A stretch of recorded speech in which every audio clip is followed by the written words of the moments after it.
ஐயோ நான் திருப்பி அது செய்யக்கூடாது ஆண்டவரே. அதுக்காக தான் இந்த ரத்தமும் இந்த சரீரம். ஓ சும்மா பாஸ்டர் வர சொல்றாங்க ஃபர்ஸ்ட் வீக்ல நாம எடுத்துறோம். No, this is not bread, this is not chapati, this is not just a normal bread, this is not normal apple juice or grape juice. சிலுவையில அடிக்கப்பட்டு குத்தப்பட்டு ரத்தமும் சரீரம், ரத்தமும் தண்ணீரும் ஊத்துறதுன்னு வேதம் சொல்லுது. இன்னைக்கு இந்த ரத்தத்தை சுமக்க போற மக்கள் எவ்வளவு பயபக்தியா,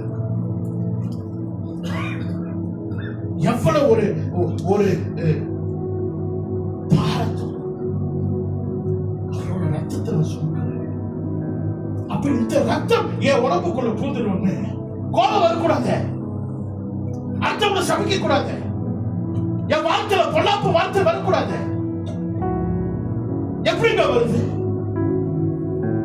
நம்மளுக்காக சிந்தன இந்த ரத்தம், நம்மளுக்காக சிந்தன இந்த சரீரம். தூசணமா நம்ம பேசக்கூடாது. ஒருத்தர் பாவம் செஞ்சாலும் அவனை தட்டி கொடுத்து, ஐயா இயேசுவை நேசிக்கிறாரியா, பாவம் செய்யாதியா, வாயா வேதத்தை வாசிக்கலாயா, வாயா சபைக்கு வாயா, ஆண்டவர் உன்னை நேசிக்கிறாரியா. அதுதானே ஆண்டவரோட திட்டம். நீ பாவம் செஞ்சுட்ட, நீ ஒரு பாவி, நீ ஒரு துரோகி, அதை நம்ம கை காட்ட முடியாது. அதுக்காக தான் இந்த பரிசுத்த நற்கருணை நான் கடைசியா கொண்டு வந்தேன். இன்னைக்கு நம்மளுக்காக சிந்தின அந்த ரத்தம், நம்மளுக்காக சிந்திய அந்த ஜீவ தண்ணி,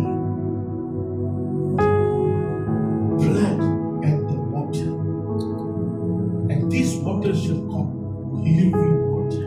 இன்னைக்கு இந்த பரிசுத்த நற்கருணை நீங்க பங்கெடுக்கும் போது அப்பவே இந்த ஜீவ தண்ணி உங்க வாழ்க்கையில flow